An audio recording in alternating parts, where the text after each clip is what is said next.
how design takes hold when you are selling a home versus when you are living in a home. As a realtor, it's natural to do design and interior as well as exterior as well as landscape. It's a natural progression to get into that and to enjoy it, and it becomes part of what you love.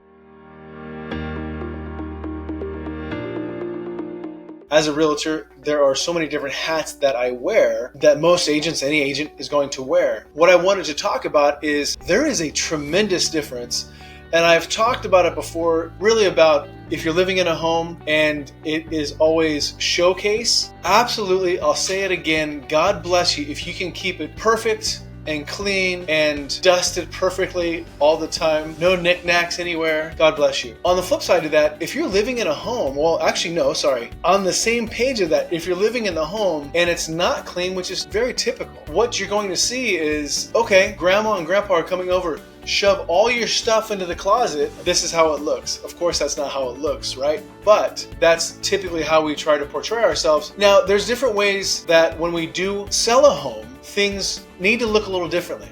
A home that is being lived in is and tends to be more challenging to sell unless you have a specific strategy around it. Just because one of the biggest things, you want to make it easy for buyers to look at the home. So that's one of the first things. But in this video, we're talking about design. So when I go and I talk to a seller who's looking to purchase or looking to sell the home, I speak with clients who are looking to sell the home. I speak with clients who are looking to purchase a home. And I also speak with clients who are looking to stay in their home and who want a design, whether it's for the interior, whether it's for the exterior, whether it's for the landscape. I speak and meet with clients on these different ways of design. How best is it going to serve the client? Thinking about relocating to the Silicon Valley? Well, I've got just the thing for you. My team and I have actually taken the time to create the ultimate relocation guide, which is meant to save you hours of research. And I've linked it down below. From top employers to best hospitals and a boatload of other things that you need to know before making the move. The best part is that this guide is 100% free. That's right, you heard me right, 100% free. Just click the link in the description or the top pinned comment. Hope that helps. Hope you're having a wonderful day. So if I go and I meet with somebody who is selling their home, I'm gonna go and I'm gonna meet with them, and many times when I walk into that house, A, it needs work. Many times the house is going to need work. B, it's also many times being lived in, and so I'm looking at that home from a perspective and through a lens of, I black everything out. So everything that the couch, the draperies, the pictures, I blank them all out of my mind. So as I'm looking, I'm walking through and making sure that everything in my mind looks blank. I don't see the smudges on the walls. I don't see the drapes on the windows. I don't see the mess. It doesn't matter. I don't see it. I'm looking at the corners and I'm looking to see how is this house going to look once we come in with the colors and if those things are needed. And then we're also working on a budget. And so selling a home and looking to design and create that neutral palette. When you sell a home, it has to be more of a neutral palette because you and anybody who's ever sold a home or has had a conversation with any realtor knows this more or less. You want it to look very neutral and you want it to not have an individual's fingerprint on it, so to speak, or design on it in any way, shape, or form. And that's going to be if you're selling it. And you're going to many times follow the trends. And there's one of the rules in design is you want to have cool and you want to have warm. So warm is going to be textiles, it's going to be bamboo, it's going to be wood, or it's going to be clay. And cool is going to be concrete, glass, metal, stone, or tile. And you want to have a combination of those things in the home. And there's, again, and I've gone over this as far in other videos, I've gone over the different levels of getting a home ready for the market. And the first level is walking in, neutral palette, paint it. You can do paint hardwood, you can do trim, you can fix the issues that are with the home. Many times we're really just fixing the aesthetics. The aesthetics tend to be really what we want to focus on. And when I'm talking about aesthetics, what I'm talking about is doorknobs. I'm talking about hardware that is inside the home. The hardware is going to be doorknobs, kitchen knobs, bathroom knobs, things of that nature. Those are the aesthetics, and along with the paint inside the home. Sometimes the seller doesn't want to do that or it's not in the budget. That's a different conversation, different discussion. I am always willing to help with those items, and then we talk about arrangements for that, have a strategy. But those are the very basics. From there, then we look at the flooring. How does the flooring look? What kind of flooring can we do? Do we have to do moderate to lower end flooring? Or can we go flooring that's a little bit higher end, a little bit nicer, a little more luxurious flooring? Look at the windows. Rarely do you ever do windows in a home in order to sell it. That's going to be more of a comfort type of a scenario. And windows are expensive. They're expensive to put in, and they're also expensive just all the way around. I mean, windows are expensive. Sometimes it's expensive to just get somebody to come out and replace one window. But you want to look at these different things on different tiers. Now that's when I'm looking to assist someone in selling the home. So after we do the work on the home to sell, again, neutral, I help them with the colors, I help order all the supplies and all that. And really, you want to take a look. Do you want to do matte black finishes? Do you want to do oil rub finishes? Do you want to do a champagne gold finish? Do you want to do a rub bronze finish? There's different things, nickel finish. So there's all these different things, all these different types of finishes to choose, and have those finishes coincide with the colors that you're choosing as well. So that's going to be on the sale side of it. Now for the question of the day. Is there something about the Bay Area or Silicon Valley that you have a burning question about? Maybe it's something like, how far away is Santa Cruz from Palo Alto? How far away is the city of San Jose from the beach? How close are the mountain ranges? Whatever it is, that's a question that I would love to answer for you. Make sure to leave your answer in the comments below. I want to hear what you have to say. Also, if you have any questions or thoughts, you can leave those in the comments below as well. Even better, text or call me, and you can even email me if you like. My information should pop up on the screen. Talk to you soon. And one thing that does come into account, if you have neighbors that are close by, you want to do window drapings.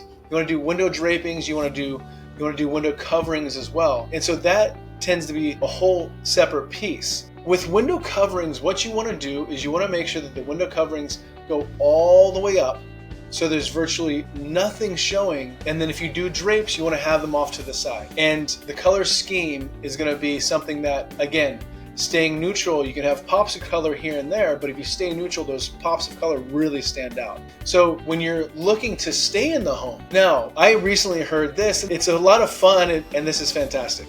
Buy what you love to look at and what you love to live with. Toss them together, and it's a great way to live. Now, if you're living in your home and you're not looking to sell your home, that is a great way to go. And if you're gonna do that, and if that works for you, then that's fantastic, because we wanna live in our homes, so we want to enjoy them, and we want it to be us. And when people come over to our home, it's going to reflect who we are and our personality.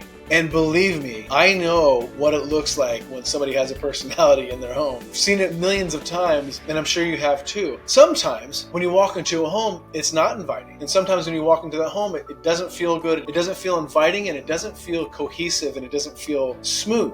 It's difficult to transition from one room to the next. And when you're living in the home, if you're living there, that's great. If you're ever gonna have company over, that is a different ball game in many ways, because if you're living in your home, you do want to feel comfortable. And psychologically, of course, if you have clutter in your home, it's actually going to wear on you psychologically. And so it's important that if you do have clutter in your home, that you minimize your clutter as much as you can. And that's always going to be a first great step. If you're looking to make any changes to your home, the first great step is to declutter. That's going to help you take a step back, take a look at the overall canvas, so to speak, of your home. Now you can look and see, okay, what do I feel comfortable with in this space? If it's a very big space, what you can do is you can look at it like a cityscape, and you can have some things that are taller, some things that are shorter. You don't have to have everything on the same level. In fact, you don't want it to be on the same level, because if you have something that's a little bit taller, then you'll be able to walk in and say, oh, okay, so my eye comes up. And if you have something that's shorter, then you look and you say, okay, well, my eye's coming down. So now you have more of a vision scape that you're looking at across your room. And then it's going to help you take your eye outside as well. So if you have windows in the room, or if you have a painting on the wall, it's going to help you look around the room instead of just focus on one thing and one thing only. So you do want to have movement, so to speak, in the room. And a cityscape is a good way to think about that. Now, if you have an area rug, you want to have that area rug take up the entire space. And then you want to have anchors on top of that area rug. And you want to be able to have one piece that you can focus on, and have the other pieces, maybe shorter, maybe taller, but have them around that specific piece. It's different if you're living in in the home, because if you're selling the home, you want somebody to walk in and picture themselves there. If you're living in the home, you want somebody to walk in and say, oh, I love what you've done with the place. Hopefully they mean it. And many times they do. Of course they do, or else they wouldn't be coming into your home. And you want to be able to separate the different rooms as well. So if you have a gigantic room, you can separate that room and you don't have to put the furniture up against the wall. You can actually float the furniture out inside the space. As long as you have walkways to walk through, then that's really what you want. And again, it creates that flow and it allows people to move through the home fluidly, and it makes them feel comfortable inside the home. It's more expensive to replace trends inside of a house. One of the things that people tend to overlook is lighting. And it's also one of the first things that we do when we are redoing the house. But you want to stay away from the lighting that looks like boobs. You want to stay away from them. Every time somebody looks at those lights, that's what they're going to think, is when they look at it, they look like ceiling boobs. And that's what they look like. I wish I could say something else, but that's really what they look like. And I think the joke's on all of us when we first started putting those up. But these are the things that you want to look at from the perspective of, if you're looking to sell the home, keep it neutral. Don't do the things that really stand out from the perspective of when you're looking into a room and you see the material that's frilly and nice and pretty. It distracts from everything else and people can't necessarily see themselves there. When you're living in the home, think of everything that you love and everything that makes you feel good about when you look at things. If it's knickknacks, fantastic. Knickknacks don't work for me. Knickknacks make my skin crawl. But if it's knickknacks for you, then you rock the knickknacks as much as you possibly can and you crush it with knickknacks throughout your house. Put the china closet over in the corner in the kitchen and the living room as well. Whatever you want, that's up to you. You design the house to be the way that you want it to be. And if you have any questions, I'm always here and happy to help. I'm always happy to discuss these things, and I go into clients' homes to give them ideas. I also help clients with design and with design work. And however much help they want or need, I will certainly help them in that. They can hire me to be their design consultant. They can hire me to do all the planning for them, and in fact, also to be the project manager. If you have any questions, I'm always here and happy to help. Hope you're having a wonderful day. Talk to you soon.